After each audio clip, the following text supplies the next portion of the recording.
Dr. Forde, any response? Good night. Notice I've changed my attire. I have an emergency.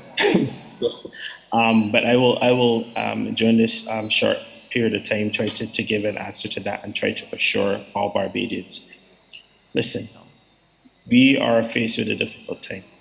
I'm very straightforward. I cannot tell you that your child may not at any point have any adverse effect to any vaccination, whether it be MMR, polio, any vaccination. I can't tell you that for sure.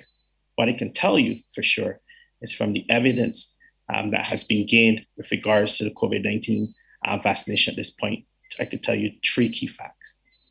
Fact number one, even in the advent of Delta, in the 60s%, it's about 63%, the risk for infection is down. For the ability to spread, about the same. But one fact I can tell you is for your kid, if you're listening to me tonight, the risk of getting ill in terms of getting hospitalized, and I'm gonna, sorry, I'm not going to get emotional, but I know that there are now many situations globally, and if you listen to the news this morning, you will see that kids, unvaccinated kids, are people who are not even in that population where they can be vaccinated, that Delta is beginning to take a turn in them. If you remember very early in this outbreak, I would have always said it was our older population, right? So your old granny living at home, my granny, your granny living at home, that they were the ones who were going to get ill. When Delta and Alpha hit, it changed. Delta has changed things dramatically. So we're now talking about people in the 40 years group, right? I'm about to leave home to go to Harson's Point to deal with an issue where that is concerned. Okay, and now we have a larger population there. In our children population, what you don't know is that, we had a kid at Harson's Point who was intubated. We gave her a fancy drug and she's got off. She was about 15 years of age, right? And pediatricians work hard with her. Yes. So because, you're young, it doesn't mean you can get complications. We had a kid who died with the post effects. And this is what you have to remember.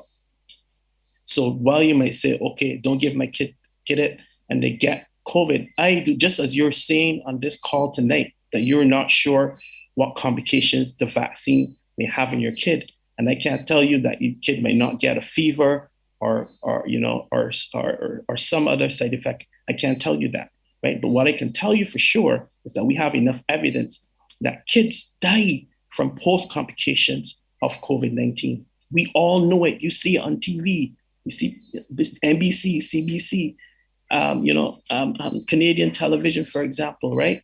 CP24, they will show you that kids get complications when they get COVID, not even if they don't get it during COVID, they can get it post-COVID. So when you say, hey, I'm not sure what complications my kid can get when they get the vaccine, right? I will also tell you the complications that we know for sure that when they get COVID and it happens later, they do occur and your kid can die, right? And that is what I want you to understand tonight. So as you go home and your mother, I'm never going to stay on this call and talk to you straight, right? I'm never going to stay on this call tonight and tell you, yes, you have to take a vaccine or this mandatory vaccine. I believe everybody has that choice. That's my personal opinion, and that goes outside of my medical profession right now. But what I can tell you for sure is the evidence is really clear in that your kid is not going to get hospitalized and put on a ventilator, and you'll be suffering because you're not able to see the kid and do all the normal things you do with your kid 5 or 10 years later. So I just want you to bear that in mind. And I hope I answered your question like I wanted to, but I'm not going to go off topic if they allow me for 5 seconds to tell you that the advent of Delta, I have had calls from many of my colleagues in the Caribbean all night. I'm up straightforward, right? Having calls from all over the Caribbean because people are sick, right? And many of my colleagues, especially ICU, have been being called all over the Caribbean. This is real, right? And if we don't make the right decisions, right? Nobody's forcing you, but if you don't make the right decisions, there are consequences for you. If you want to live to see your kid get 20 and 30 and 40 years old and get married, you have to make those decisions on your own. If you make the wrong decision, right? That will not happen because the evidence is really, really clear for all the vaccinations.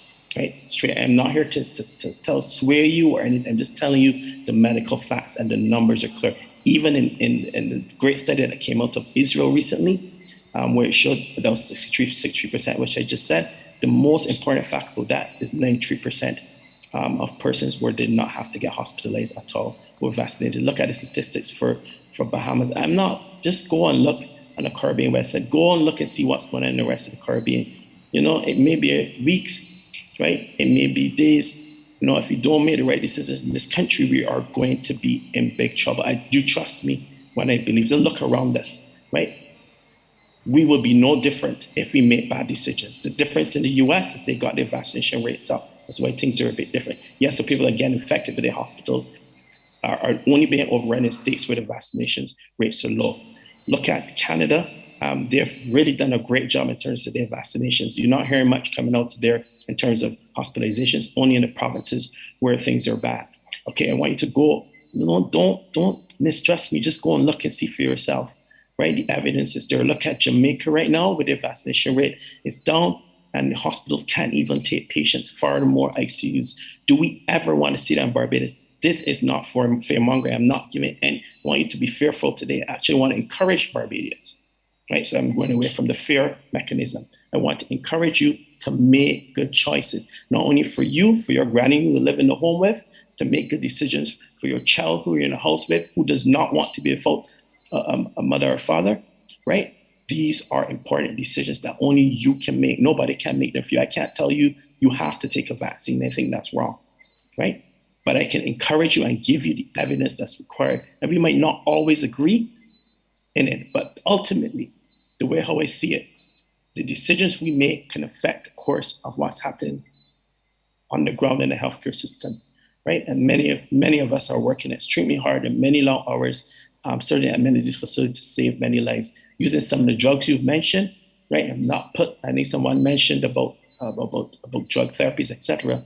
And we're doing everything. We use every single thing to save lives. That's what we have done for the whole of this outbreak, and we will continue. Just as we're advising you strongly to take the vaccine to stop the course of what's going on or what could happen in this country, right? You have that choice. It is your decision tonight for you, your family, and your children, and your granny who can't do no better, right? And we've seen many households in this country ravaged with COVID-19. And yes, many of the young people have been fine, but many of the older people have died.